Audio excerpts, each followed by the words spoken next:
E é com muito prazer, com muita alegria que nós estamos aqui diretamente do Estúdio Branco do Supremo TV, especificamente para fazer algumas considerações derradeiras acerca do Estatuto da Criança e do Adolescente, para você que vai fazer o exame de ordem aí no próximo domingo, no domingo que se aproxima.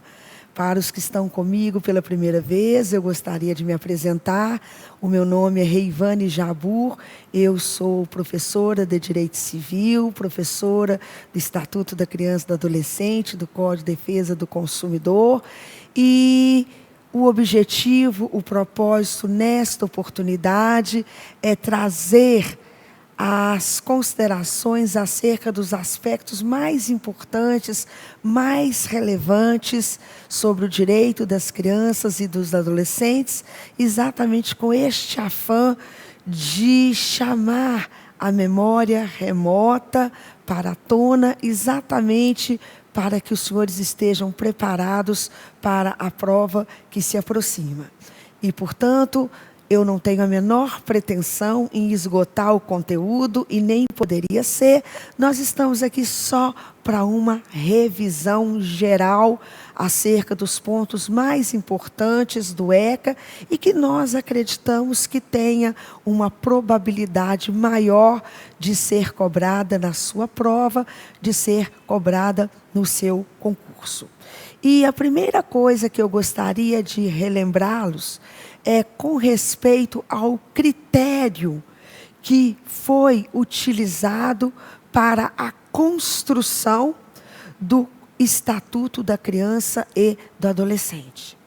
É um critério, é um sistema completamente diferente daquele que nós estávamos acostumados por ocasião da vigência do Código de Menores.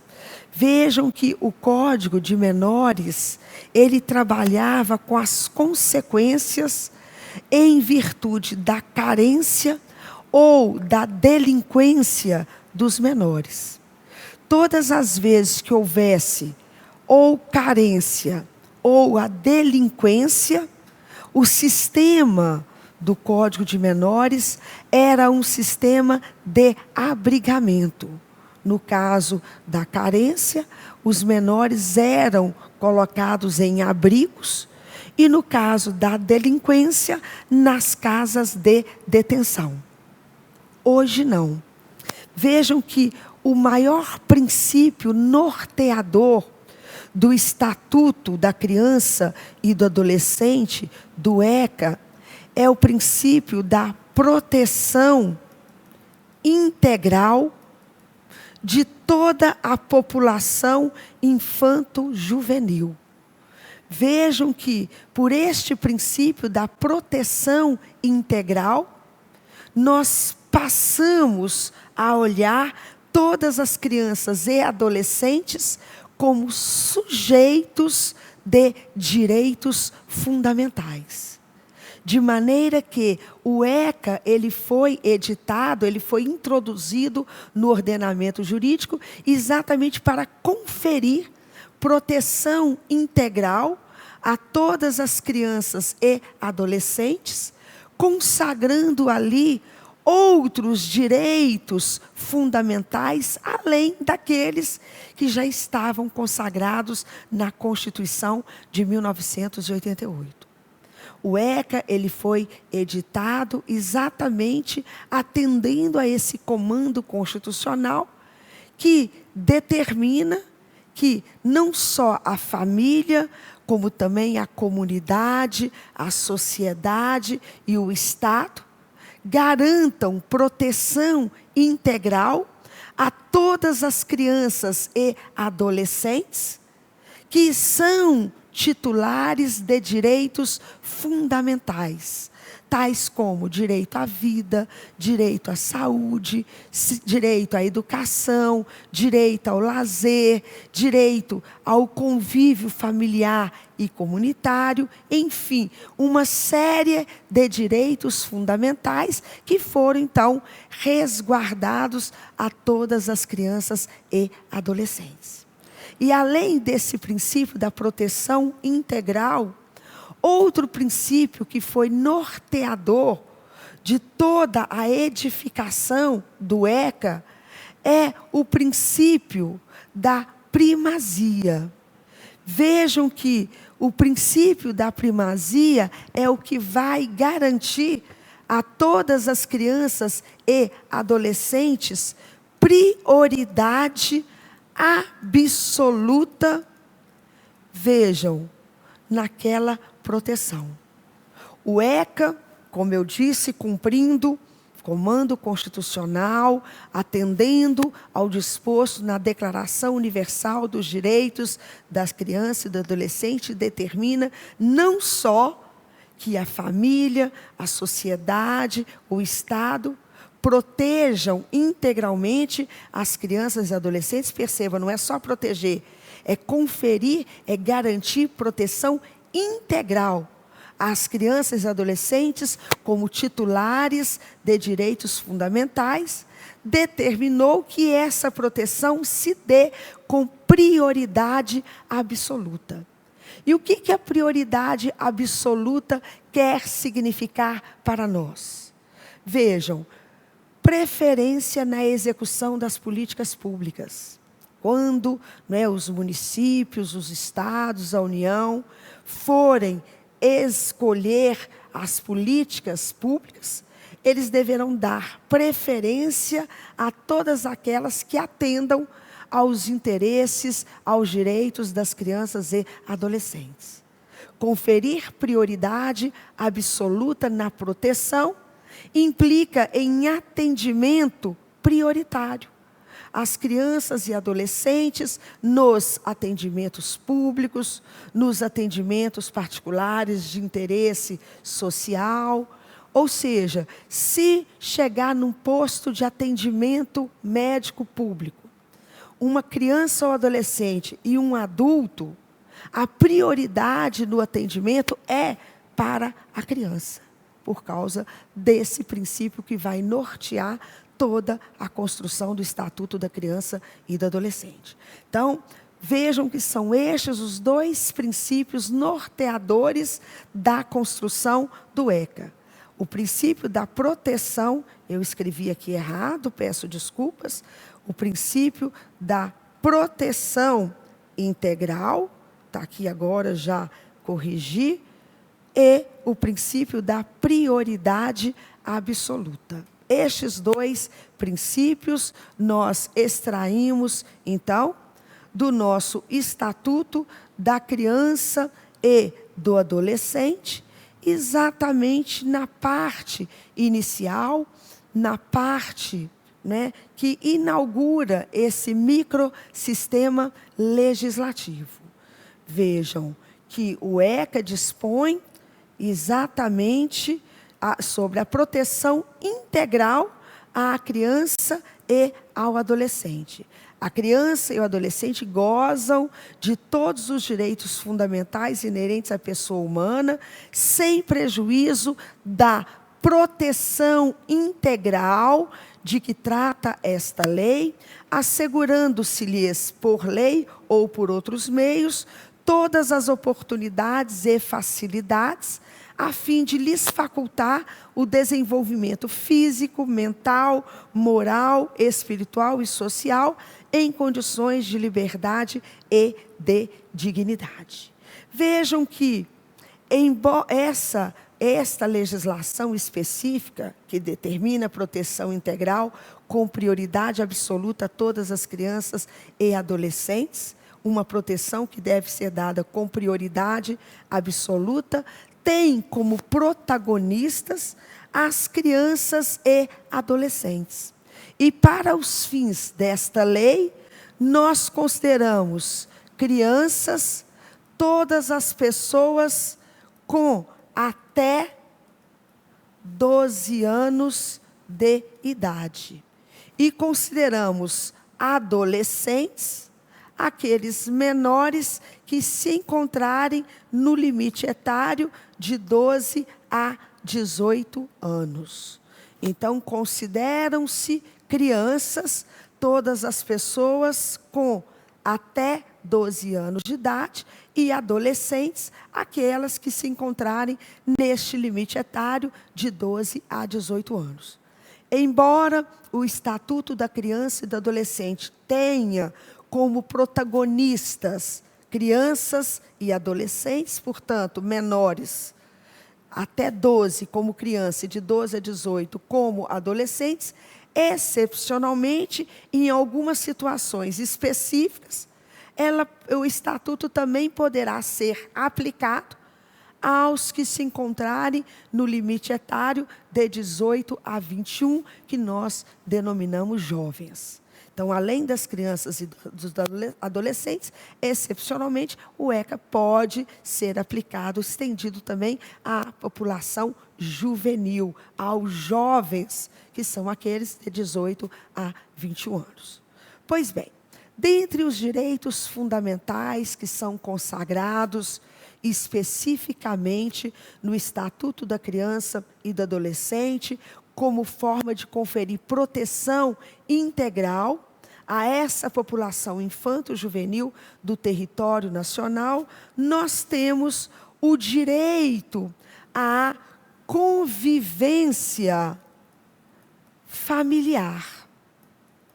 Vejam que, diferente do que acontecia no Código de Menores, que a primeira determinação era colocar os carentes delinquentes em abrigos ou em casas de detenção, promovendo uma desagregação, o Estatuto da Criança e do Adolescente confere como direito fundamental para todas as crianças e adolescentes este convívio familiar.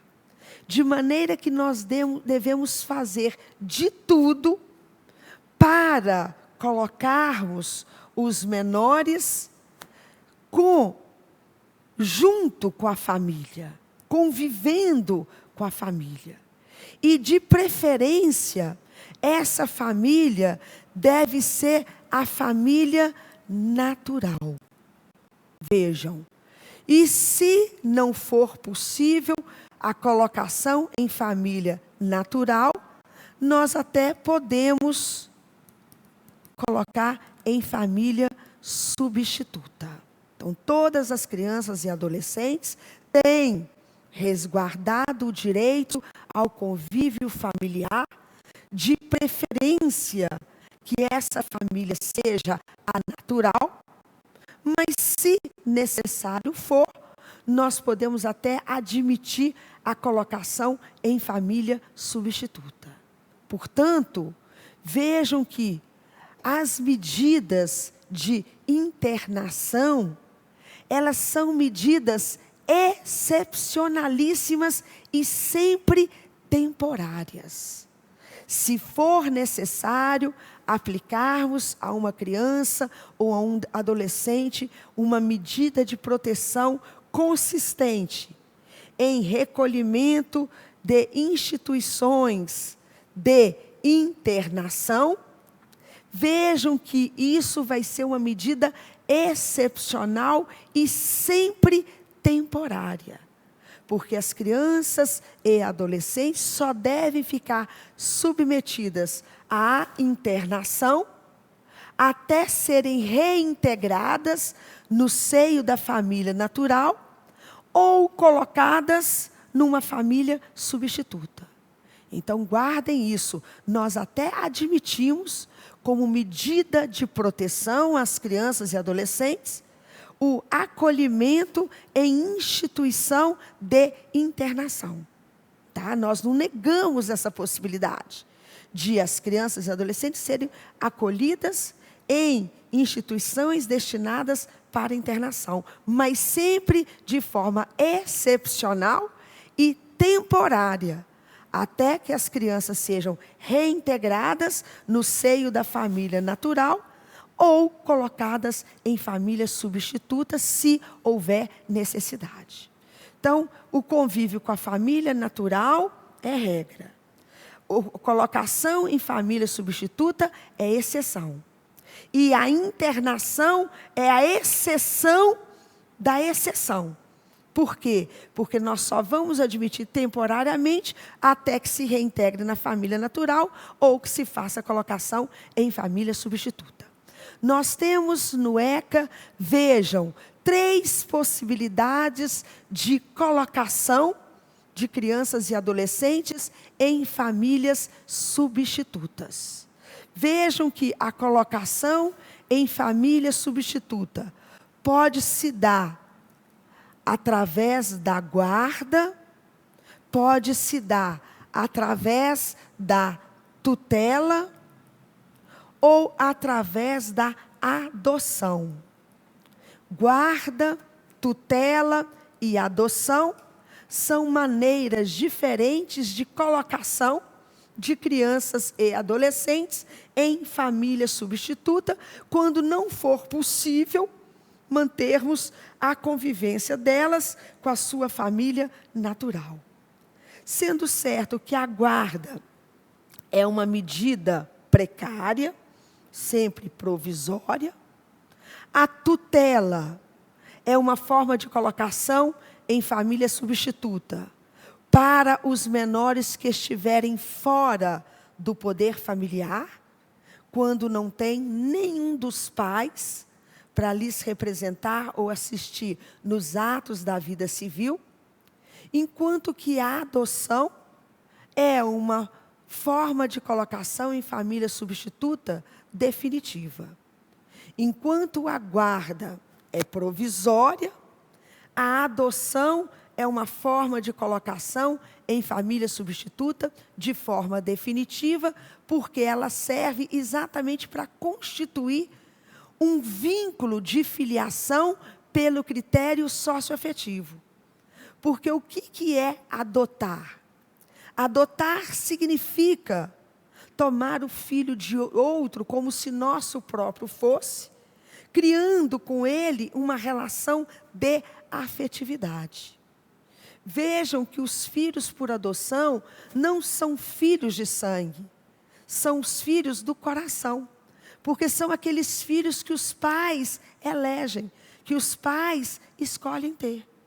Então, vejam que, através da guarda, nós colocamos o menor numa família substituta, mas de forma precária. E os guardiões não necessariamente são detentores do poder familiar. Agora, com a adoção, nós daremos aos adotantes não só a guarda dos menores, mas o exercício do poder familiar.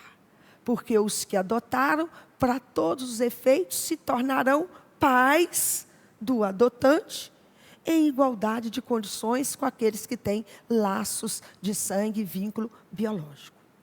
Vejam que o Estatuto da Criança e do Adolescente é o que disciplina todo o processo de adoção, não só para as crianças e adolescentes, mas também, excepcionalmente, vai ser aplicado para a adoção de maiores de 18 anos, evidentemente que naquilo que couber.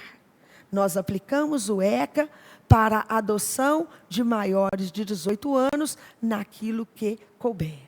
De acordo com o ECA, só os maiores de 18 anos é que podem adotar.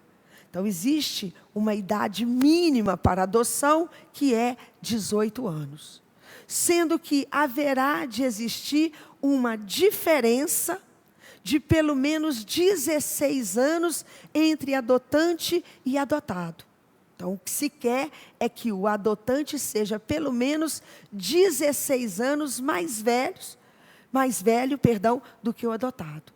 Então, uma pessoa com 18 anos pode adotar? Pode, mas ela só pode adotar crianças de até, no máximo, 2 anos, em virtude da diferença de idade.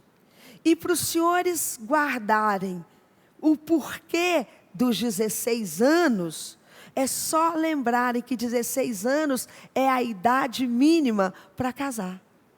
Hoje, em nenhuma hipótese, nós admitiremos casamento para os menores de 16 anos, nem nos casos de gravidez mais. Então, os pais que são casados hão de serem pelo menos 16 anos mais velhos que os filhos que viriam a ter. E o que nós queremos é criar uma situação análoga, é criar uma situação parecida, por isso dessa necessidade. A rigor, com a adoção, nós constituímos um vínculo jurídico novo de filiação pelo critério socioafetivo e desconstituímos o vínculo anterior pelo critério biológico. Essa é a regra, pessoal. Quando uma pessoa é adotada por outra, para todos os efeitos, ela se tornará filha da outra e deixará de ser filha dos seus pais biológicos. A não ser naqueles casos em que a gente for admitir multiparentalidade. O que é essa multiparentalidade? É a possibilidade de alguém ser adotado, ser colocado numa família substituta, através de um processo de adoção, quando constituímos um vínculo jurídico novo de filiação pelo critério socioafetivo, sem desconstituirmos o vínculo anterior pelo critério biológico. Então, isso já é uma novidade do direito de família moderno, que nós não temos como olvidar, que nós não podemos esquecer. Portanto, cuidado na sua prova. O seu examinador, você tem que ter sensibilidade para saber o que ele quer. Porque às vezes ele pode te perguntar a regra, mas às vezes ele pode querer se você sabe a exceção. A regra, com adoção, eu coloco alguém numa família substituta, constituindo um vínculo jurídico de filiação pelo critério socioafetivo e, ao mesmo tempo, desconstituindo o vínculo anterior pelo critério biológico, a não ser que a gente vá admitir a multiparentalidade.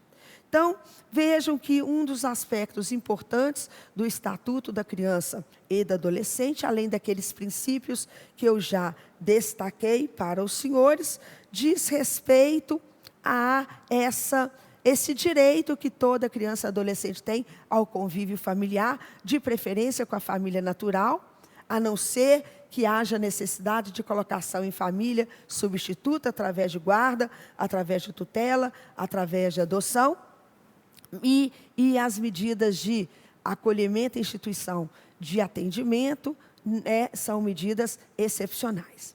Outro aspecto que eu vou chamar a atenção dos senhores para essa próxima prova do exame de ordem é com respeito à autorização para viajar.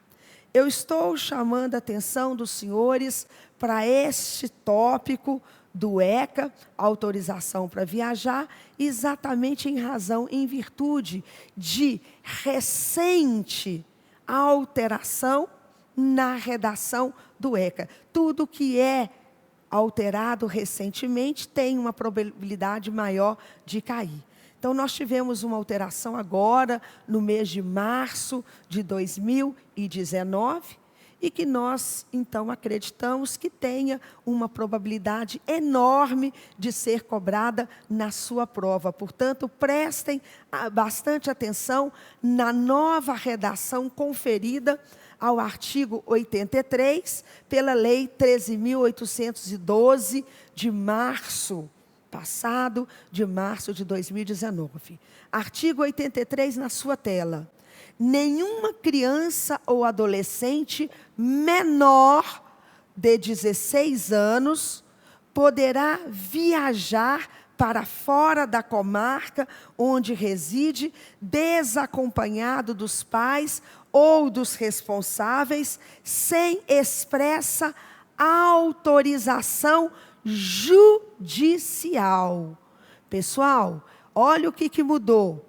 Nenhuma criança poderá viajar para fora da comarca onde reside, desacompanhada dos pais ou responsável, sem expressa autorização judicial.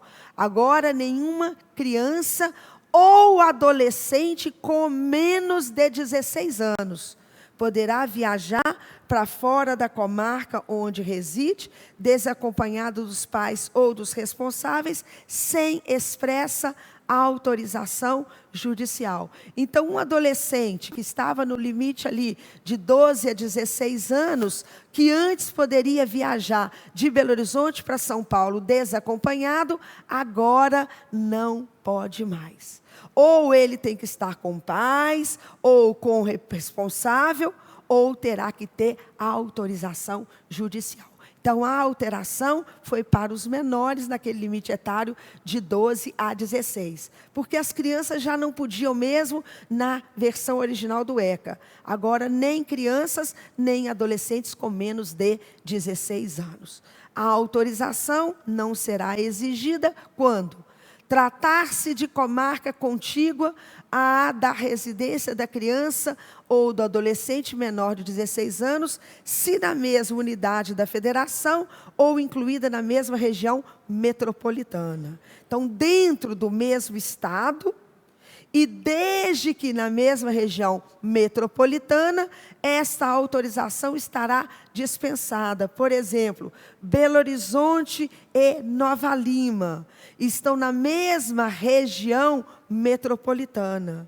Vejam que uma criança ou adolescente, vejam que precisarem viajar de Belo Horizonte para Nova Lima, não vão precisar dessa autorização judicial. Também, quando a criança ou adolescente estiverem acompanhados de ascendente ou colateral maior até o 3º grau, comprovado documentalmente, avós, bisavós, né? Ou colateral até o 3º grau, tios ou sobrinhos, de pessoa maior expressamente autorizada pelo pai, mãe ou responsável. A autoridade judiciária poderá, a pedido dos pais ou responsável, conceder autorização válida por 2 anos. Então, prestem bastante atenção nesta alteração na redação do artigo 83, que nós estamos apostando que ela possa ser cobrada na sua prova. Pois bem, pessoal, o Estatuto da Criança e do Adolescente, ele prevê expressamente para nós aquilo que o Código Penal já previa: a inimputabilidade dos menores de 18 anos. Todos os menores de 18 anos são considerados inimputáveis. Portanto, como eu não posso imputar a um menor de 18 anos a prática de crimes, eu não posso responsabilizar os menores de 18 anos pela prática de crimes, porque eles são inimputáveis. Se eles praticarem condutas previstas como crime ou contravenção, eles praticam o que foi chamado no ECA de ato infracional. O que é um ato infracional? É uma conduta prevista como crime ou contravenção, porém praticada por um inimputável, porém praticada por um menor de 18 anos. Esse menor de 18 anos que pratica ato infracional pode ser uma criança, por ter menos de 12 anos, ou pode ser um adolescente, por se encontrar naquele limite etário de 12 a 18 anos. Se o ato infracional for praticado por uma criança, nós aplicaremos a ela medidas de proteção. Todas as vezes que uma criança praticar um ato infracional, ela ficará sujeita a uma das medidas de proteção, que pode consistir no encaminhamento, mediante termo de responsabilidade, aos pais, que pode consistir na obrigatoriedade de matrícula e frequência escolar. Então, nós temos várias medidas de proteção que podem ser aplicadas nesta hipótese de o ato infracional ser praticado por uma criança. Se quem tiver praticado o ato infracional for um adolescente, ele poderá ficar sujeito não só às medidas de proteção, se forem suficientes, como poderemos aplicar a ele uma das medidas socioeducativas preconizadas na lei, que vão desde a advertência até obrigatoriedade de responsabilizar o dano, liberdade assistida, semiliberdade e internação. Vejam que as medidas de proteção, elas são aplicáveis sempre que os direitos reconhecidos nessa lei forem ameaçados ou violados. E as medidas de proteção consistem, vejam, exatamente naquelas preconizadas no artigo 101. Vejam, verificada qualquer das hipóteses do artigo 98, omissão do Estado, da sociedade, abuso ou falta dos pais, ou em virtude da prática de ato infracional, a autoridade competente poderá determinar encaminhamento aos pais ou responsável, mediante termo de responsabilidade, orientação, apoio e acompanhamento temporários, matrícula e frequência obrigatória, estabelecimento oficial, inclusão em serviços e programas oficiais ou comunitários, requisição de tratamento médico, psicológico, ou inclusão em programa ou acolhimento institucional, ou inclusão em programa de acolhimento familiar. Vejam, já as medidas socioeducativas, que são aplicadas aos adolescentes apenas, no caso de prática de ato infracional, consistem na advertência, na obrigação de reparar o dano, na prestação de serviços à comunidade, na liberdade assistida, na inserção em regime de semiliberdade, na internação em estabelecimento educacional ou em qualquer uma daquelas previstas como medida de proteção. Medidas socioeducativas nós nunca aplicamos às crianças, só aos adolescentes, no caso de terem eles praticado ato infracional. Então, são os aspectos mais relevantes, mais importantes do Estatuto da Criança e do Adolescente que eu gostaria de chamar a atenção dos senhores nessa oportunidade de revisão geral para a nossa próxima prova, para o nosso próximo exame de ordem. Com a esperança de ter trazido à tona tudo aquilo que estava na memória remota dos senhores, é que eu me despeço, agradecendo a sua atenção e a oportunidade na audiência que tiveram. Muito obrigada e até o nosso próximo encontro, se Deus quiser.